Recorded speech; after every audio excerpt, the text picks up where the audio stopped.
अल्लाहु अकबर अल्लाहु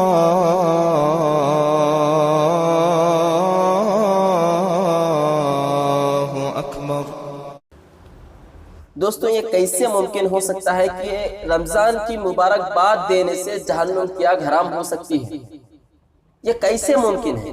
ये किस किताब में है, कुरान में है, किस चीज में ये बात है, किस बुजुर्ग ने ये फरमाया? दोस्तों, मैं आज आपको कुछ ऐसी बातें कहना चाहूंगा जो हमारे व्हाट्सएप, फेसबुक पर हमेशा आती है और वो आते रहेगी। मैं ये भी आपको कहना चाहूंगा।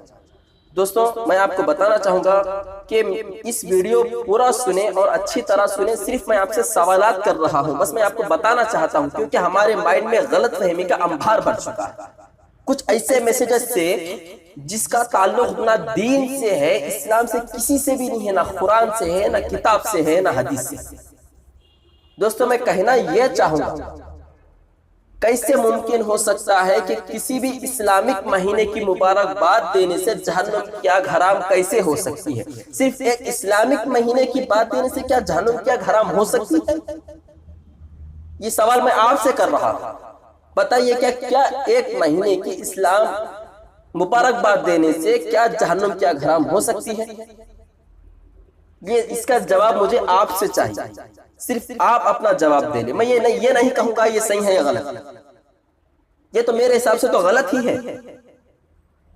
दोस्तों, दूसरी बात ये है कि एक मैसेज ऐसा आता है, उसमें लिखा हुआ होता है या करीम, या रहीम, या सत्तार, या जब्बार, या मालिक। ये अल्लाह के नाम उसके अंदर लिखा हुआ होता है। बहुत ही अच्छी बात है अल्लाह के नाम पढ़ना, अस्माउल हुस्ना पढ़ना, बहुत अच्छी बात है। लेकिन उस मैसेज के नीचे ये लिखा हुआ होता है कि अगर आप इस मैसेज को 12 लोगों को सेंड नहीं किया तो आप गुनहगार।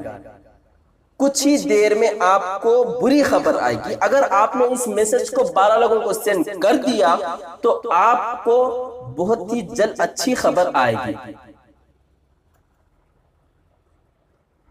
बहुत अच्छी खबर आएगी। दोस्तों, बताइए ये कैसे मुमकिन है? ये क्या बात है? किस चीज में है? किस बुजुर्ग ने फरमाया? किस किताब में ये लिखा हुआ है कि एक मैसेज सेंड करने से, वो भी 12 लोगों को एक मैसेज सेंड करने से क्या अच्छी खबर आ सकती है? दोस्तों, ये बेहतर है कि अगर आप 5 वक्त की नमाज पढ़ो, उससे आपको बहुत सारा फायदा होगा। ये बताना अच्छी बात है या ये मैसेज को फैलाना अच्छी बात है? ये सवाल आपसे है, सिर्फ आपसे। मैं ये सिर्फ आपसे सवाल कर रहा हूं, क्योंकि ये सवाल ये आपको भी आएगा या आपको भी आया है, ये तो मेरे को आया है। दोस्तों, बताइए, एक सोचिए, आप अपना माइंड रखकर सोचिए, क्या एक मैसेज 12 लोगों को सेंड करने से अच्छी खबर आएगी? नहीं। ये कैसे मुमकिन है? ये वो लोग का काम है जिनका ईमान कमजोर है, जो ईमान से बहुत दूर है। ये उनका काम। किसी को कुछ टाइम पास नहीं होता, किसी को दीन को बदनाम करना है, ये उन लोगों का काम। दोस्तों, इसको इग्नोर करिए, इसको डिलीट करिए। जो भी आपको ये मैसेज भेज रहा है उसके लिए दुआ करिए हिदायत के अल्लाह पाक से। दोस्तों, तीसरी बात ये है कि एक इस्लामिक पोस्ट पर ये लिखा हुआ मुझे मैसेज आया है, उस फोटो मेरे पास आई है कि उसमें लिखा है ऊपर कि कोई बदनसीब ही होगा इसको जो आगे शेयर नहीं करेगा। दोस्तों, ये क्या बात है? ये कैसी बात है? आप मुझे बताइए, क्या इस्लाम में जबरदस्ती करने का हुक्म है? क्या इस्लाम जबरदस्ती का नाम है? दोस्तों, नबी करीम सल्लल्लाहु अलैहि वसल्लम ने फरमाया कि तुम अपनी जबान और अपने हाथ से किसी को तकलीफ ना दो।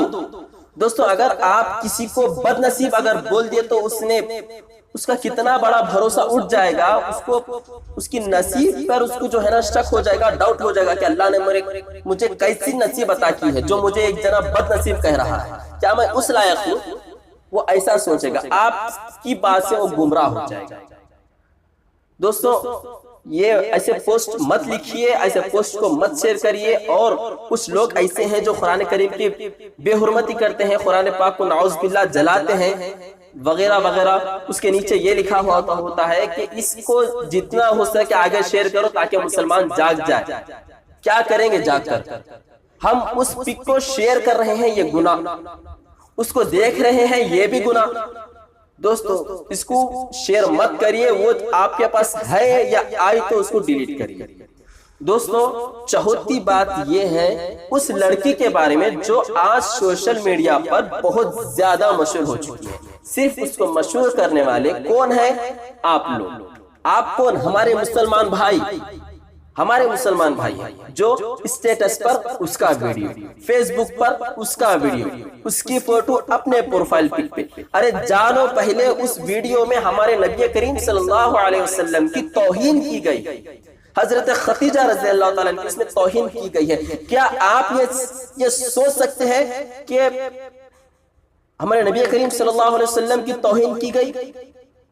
हम उस तौहीन को बर्दाश्त कर सकते हैं? आप सोचिए, क्या हम ऐसे गाने को हमारे स्टेटस पर लगा सकते हैं? हमारी गैलरी में सेव करके रख सकते हैं? क्या हमारे दोस्त से हम शेयर कर सकते हैं? क्या हमारे दोस्त अहबाब को हम ये वीडियो बता सकते हैं? दोस्तों वो वीडियो बंद करिए। अगर आपने गैलरी में हो तो उसको डिलीट करिए। मैं ये नहीं कहता कि वो अपलोड करो या मत करो, वो अपलोड होने से मुझको कोई ताल्लुक नहीं है। मैं बताना ये चाहता हूं कि उसके अंदर हमारे नबी करीम सल्लल्लाहु अलैहि वसल्लम की तौहीन की गई है। दोस्तों जानिए, होशियार होइए, माइंड को समझिए, दिमाग में अपने ऐसी बात बिठाइए जिससे हमें इस्लाम सीख सके, ना कि गुमराही अपने दिमाग में मत बिठाइए, हम गुमराह हो जाएंगे। दोस्तों हम पहले तो हम इस्लाम के रास्ते पर है नहीं, कोस तो दूर है हम इस्लाम से। दोस्तों अगर कुछ बुरा लगा तो मैं माफी चाहूंगा। मैं बताना ये चाहता हूं कि किसी भी इस्लामिक महीने की मुबारकबाद देने से जहन्नुम की आग हराम नहीं होती। दोस्तों दूसरी बात ये कि 12 लोगों को सेंड करने से आपको अच्छी खबर आएगी नहीं, वरना बुरी खबर आएगी, ये भी गलत है। और ये बंद करें कि इस्लामिक पोस्ट पर लिखना कि कोई बदनसीबी होगा जो इसको आगे शेयर नहीं करेगा। दोस्तों चौथी बात, इस वीडियो को बंद करें, इस वीडियो को अपलोड ना करें। अपने गैलरी में हो तो उसको गैलरी से हटा दें। जज़ाकल्लाहु खैर। हमारे चैनल को जरूर सब्सक्राइब करिए ताकि हमारी हर आने वाली वीडियो आप तक पहुंच सके। अल्लाह हाफिज। अस्सलाम वालेकुम।